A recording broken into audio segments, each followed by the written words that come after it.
Hi guys. Today I'll be speaking to you about motivation in sport. My name is Jacob Green. I'll just take you through these few things about motivation and how people are motivated. First off, to start off, I'd like to give a definition of motivation, and that is a drive to fulfill a need. That was proposed by Gill in 1986. Also, there's two different types of motivation: intrinsic and extrinsic motivation. Intrinsic motivation is to do with motivation from yourself. So it's what drives you to perform, to want to be better, so you would take part in the love of the sport. The stuff like enjoyment, competition, seeking challenge, trying to master or become excellent at particular technique, pride, or pushing yourself in certain situations. There's also the extrinsic side to it now. It's like stuff that are external. So people that may be motivated by tangible objects such as trophies, money, badges, certificates, or even intangible things such as status, praise, and competition. So those people might have the drive to um, because they'll be more motivated because of things on the outside, not the inside. Secondly, there are a couple main theories of motivation. The first main theory is trait theory. So, um, your trait is something that's constant. So in all situations, it will remain the same. So it's genetic, it's unchanging, and constant in all situations. Um, you would be driven in one sport. So if you're driven in one thing, you'll be driven in everything. So you'll be motivated in everything. Um, the second theory is social learning theory. This proposes that you are motivated because of the way you might become more motivated because of the things you see around you, so your environment. So if you're watching role models, for example, if you see a footballer arguing with the ref or uh, not training because he doesn't feel like it, or you've heard rumors about that, then then you might go and do that same thing. That's an example of social learning theory.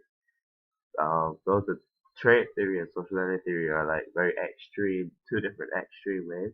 So trait theory only believes it's only traits, whereas social learning theory is based on only environment. But then this brings in the third one, interactionist theory, that incorporates both of them together, so trait theory and social learning theory. So that proposes that there's a bit of both to it. It's not just one side or one element to it. Um, so it might be your motivation might be based on a situation. So you might have a new coach, you might not be as motivated because you miss your old coach or whatever, something like that along those lines. The fourth theory, attribution theory. This is we. This theory was proposed in 1982 to 1992 by Wiener. He uh, said that it's how that motivation is caused by how an individual interprets events and how this relates to their thinking and behavior. He believes that there are internal and external factors. So externally, he believes you're motivated. Can be motivated based on external factors such as coaching or just stuff like luck or task difficulty or team management. But on the internal side of things, he believes that it's ability or you might your self belief or behavioral factors, stuff like that on the internal side. Um, you he also says that some people may be discouraged or less motivated because of learned helplessness.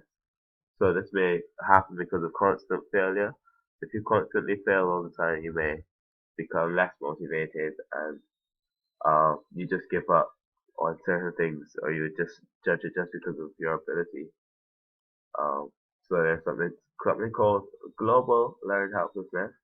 This is when you believe you're bad at everything to do with like, for example, I'm bad at everything I do in sport.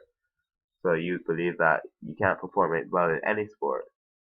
You wouldn't be motivated at all when it comes to sports, but you might be motivated in another subject or Yeah. There's also specific learned helplessness, which is when people say stuff like, I'm good at most sports, but just not badminton. They might have a general gist for sports, and then when it comes to one sport, for example, me, I'm not very good at football.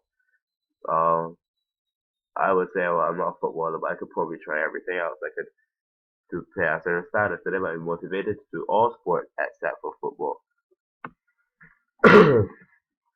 the sixth, the fifth theory is achievement goal theory, and this is where individuals become motivated depending on their desire to achieve a goal.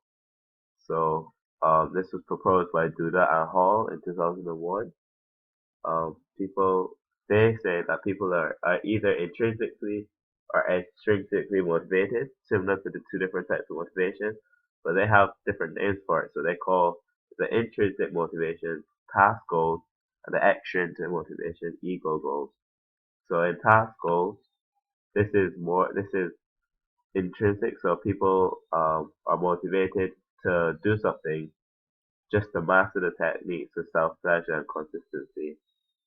For example, a basketballer might practice basketball, just shooting free throws, often so that he can perfect the art. A guy like that would be Steph Curry. Um, Having high percentages, he does it for self pleasure. He does not try to be the best at it, but just does it so he can perfect it, so he can improve his game. Then there are also ego goals, which is extrinsically motivated. Um, this is when someone is trying to always trying to compare themselves to others. So they only want to be better at this particular skill because they're trying to outdo everyone else. So like, for example, winning a race, just to be the best, just to beat the others. You don't care about your time or your personal best, but you just want to prove a point and get status, right? Um, yes, that's basically it for achievement goal theory. The next theory is motivational climate theory, which is based on the atmosphere. So you may be motivated because you may be not motivated or motivated because of the environment you're working in. For example, if you have poor facilities and you know you should have better facilities, you would be less motivated to train. Um, this is so yeah. So they also have task and ego goals. Uh, the task goal to be the atmosphere that's created in a space created by the people by the group. So if you always go to training, you like football, you don't really care what facilities, but if you always go to training at this one team and everyone else is really down and lacks motivation, you might lack motivation as well. But you might go to training that same day, but for a team that has more motivation and a higher feels a lot better, and they may train a lot better, or you might find it easier to train, or you're more motivated. The next theory is mindset theory. That is basically um, you have two different types of mindsets: growth mindset and fixed mindset. So fixed mindsets is to do with where you believe you cannot improve. So you've come to the conclusion you cannot improve. Whereas growth mindset is more to do with trying to improve, or you know you can improve. You have to work on it. That's basically it's quite a simple theory. Achievement motivation theory is to do with excuse me, is to do with one's desire to do well for its own success. This has separated into two categories, NAF and NACH. So NAF stands for need to avoid failure. This is someone that would avoid any challenge if they believe they would fail. Whereas NACH is where someone might believe they would try to thrive on a challenge, so they would love to be challenged in any way. And they like feedback and they're not afraid to fail. They will keep trying. This is good. This is quite high in a lot of athletes. A lot of athletes are match because they strive on challenges, especially those that play team sports. Um, Moving on to the scenarios now, quickly. We have two people here today, so it'll be Hugo. Hugo is a football player, and he becomes discouraged when he starts games on the bench for Arscott FC. This is because the coach believes he doesn't put enough effort in that practice. Hugo feels as if his lack of effort is due to the poor facilities and the conditions he trains in. This causes Hugo to think that he will not be able to perform in these situations. Now, um, Hugo shows symptoms of social learning theory. Because he starts on the bench, he is discouraged because he always, when he watches football, those that start on the bench are always not the good ones. So the main and the best players are always on the pitch first. So he may be discouraged to be less motivated because of this. And when he gets on the pitch, he'll think he's not the best, or he think he's the worst player on the team, which may not be the case. He also has a fixed mindset because he believes that the situations the facilities he's using at the moment and the conditions he trains in, he thinks he will not be able to improve at all in them.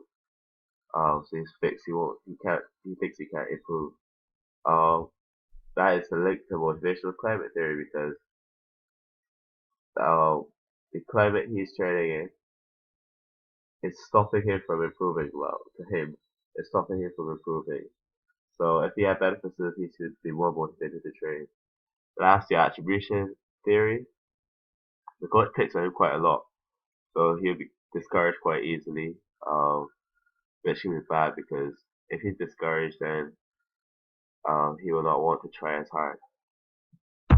Moving on to Amy. Amy is the number 2 seed in her tennis club and often compares herself to Rachel, who is the number 1 seed.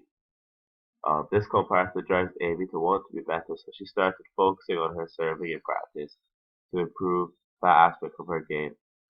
Often, the coach punishes her with sprints, and if she constantly gets something incorrect, this causes her to lose interest. So, Amy shows symptoms of trait theory